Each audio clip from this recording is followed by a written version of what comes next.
Hi everybody, this is Lara at pureelliottwave.com with an update on XRP for you.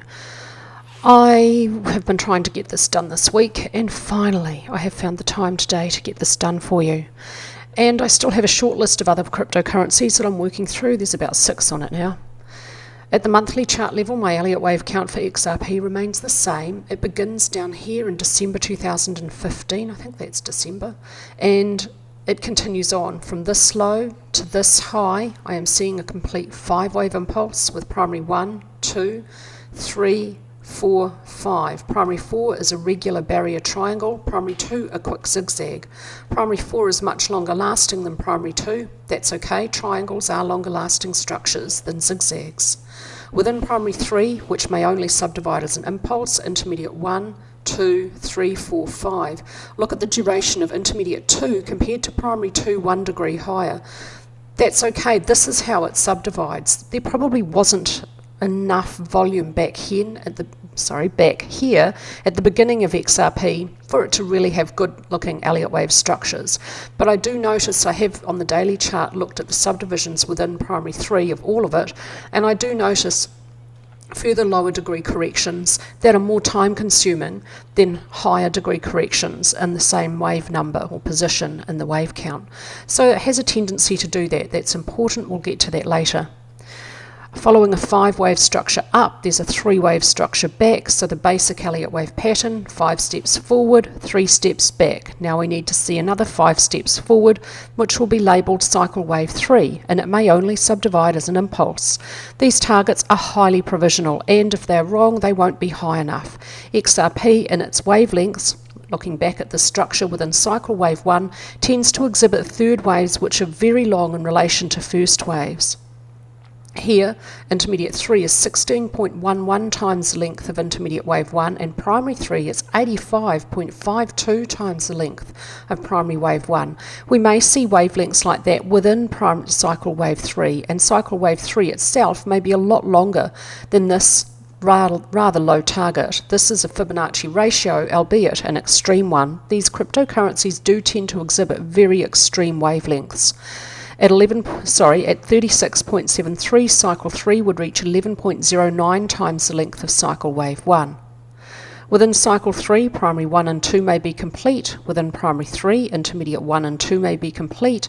This wave count is very bullish, expecting a third wave at intermediate and primary and cycle degree may be underway. Let's take a look at the weekly chart now, where the low for cycle 2 is this low here.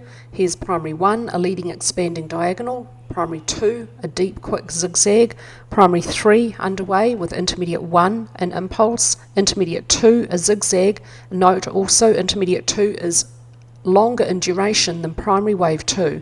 That's okay, this is how this subdivides. That's important because I am now expecting that minor wave 2 will continue a bit further sideways and lower, and when it's complete it'll be a lot longer lasting than primary 2 and intermediate 2. That's okay, there is precedent for this in the history of XRP. All of these third waves at minor, intermediate, primary and cycle degree may only subdivide as impulses. Within intermediate 3, minor 1 looks like a very good looking 5-wave impulse. Minor 2, an incomplete double combination, may not move beyond the start of 1, below 5.51271. Let's take a look at the daily chart. The high of minor 1 is this point here. Now we're looking at the structure of minor wave 2. From this high to this low, I'm sorry I haven't put the ABC in, we would have A, B, C, a quick sharp zigzag for minute wave W. Maybe the first structure complete in a double combination. The double may be joined by a 3 in the opposite direction labelled X, which subdivides very well indeed as a zigzag. A, B, C. C moves slightly beyond the end of A, and truncation is avoided. The structure of C has a good fit. 1, 2, impulse for 3, 4, 5. From this high to this low, this downward movement fits perfectly as a zigzag, A, B, C, with a running contracting triangle for the B wave in the middle. From this low to this high, this upward movement, I've tried to see it as multiple different Elliott wave structures. It will not fit as an impulse, it will not fit as a diagonal. It does have a really good fit as a double zigzag, so that's important. If this upward movement fits as a corrective structure, a double zigzag, and will not fit as a motive structure, then that strongly suggests that minor wave 2 is incomplete. I've tried multiple different ways of labelling this movement with all of these choppy overlaps, and this is the best I can see. W, a zigzag, X, a zigzag, Y, an expanded flat, subdividing 3, 3, 5, labelled minute A, B, C. Now the only part of this wave count which doesn't have a great fit is this part here.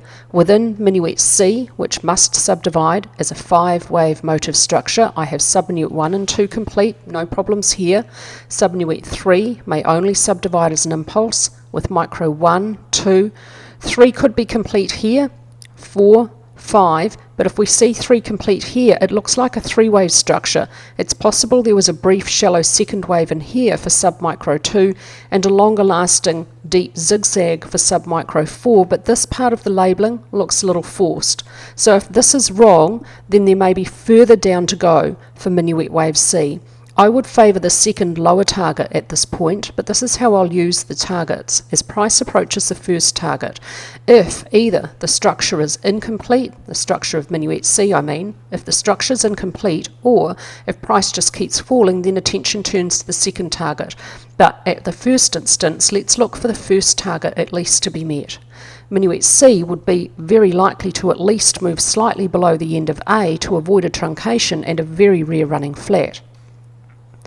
At 0.9311, minuet C would reach 1.618 the length of A, and at 0.6737, minuet C would reach 2.618 the length of A. Minor wave 2 may not move beyond the start of minor wave 1 below 0.51271. And finally, an alternate wave count for you at the monthly chart level, because I always like to consider alternates, to consider what if. This is a much more bearish wave count. This expects that the bear market for XRP is not over. Cycle wave 2 may be continuing further as a double zigzag, W, X, Y, with Y to reach equality in length with W at to reach 0.382 the length of W at 0.5413. Cycle wave 2 may not move beyond the start of 1 below 0.00404, and within cycle Y, no second wave correction nor B wave may move above its start above 1.9650 at the first instance for the next while. Okay, classic analysis now. How bullish or bearish is XRP looking? A little bit bearish actually. At the weekly chart level in my last analysis, I noted that XRP was essentially consolidating with resistance about 1.34, support about 0.85. Within this consolidation, volume is light and declining. ATR, I haven't got ATR on this chart. I should. We'll look at that next at the daily chart level. I need to add that to my weekly chart. Sorry about that. I would expect ATR to be declining. It certainly looks like the candlestick size of the real bodies is getting smaller in here compared to here and compared to here. This does look like ATR would probably be declining. We'll check that at the next chart. On balance volume has a technically significant range now, particularly the support line. It has 1, 2, 3, 4, 5, and now is the 6th test. It's almost horizontal, it's long held, it's often tested. All of those things increase or decrease the technical significance of a support or resistance line. This support line now has strong technical significance. A break below this support line for on-balance volume may indicate we might see a break below support at 0.85, and that's one reason why I favour that lower Elliott wave target. We'll get to that next at the daily chart level. I am looking out for possibly an imminent break below support for on-balance volume. Watch that line carefully, that's really important. RSI is neutral, plenty of room for price to rise or fall. ATR still declining, no clear trend at the weekly chart level. Stochastics neutral. At the daily chart level, At the daily chart level, it looks like we have resistance about 1.3, above that about 1.4, and support about 0.88. At the daily chart level, Also, ADX still doesn't indicate a trend in either direction, but if it reaches 15, which it's fairly close to, then it would indicate a downward trend because the negative DX line is above the positive. If it does that, that would be a pretty strong bearish signal. We get a bearish signal from on-balance volume at the daily chart level. This support line has multiple tests, is long held, and is close to horizontal. So the break below support here is a strong bearish technical signal, and so that tells me it's likely we may get a break below support, but price has to get there. Right now it's in the middle of this consolidation zone. So if price can break below support at about 0.88 when we look at it at the daily chart level, about 0.85 on the weekly chart level, so around about that. If it can break below support with a close below this on a downward session, it doesn't need support from volume, but if we see that, then we can have some confidence in that lower Elliott wave target. It's the signal from on-balance volume that makes me suspect that the lower Elliott wave target may be more likely. Also, the short-term volume profile is bearish. Within this movement here, downward sessions have more support from volume or push from volume than upward.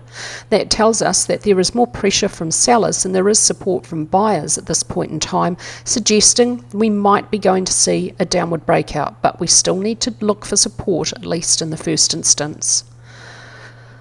RSI is in neutral territory, plenty of room for price to rise or fall. Stochastics oversold and price swinging from resistance back down to support. I would expect stochastics may remain oversold for a little while longer before we see price turning up from support. It's not there yet. And ATR is declining as price moves lower and sideways. There is declining range and declining volatility within this consolidation, which is absolutely normal behaviour for price during a consolidation. That's all from me with your XRP analysis. I hope everyone watching is having a fabulous day.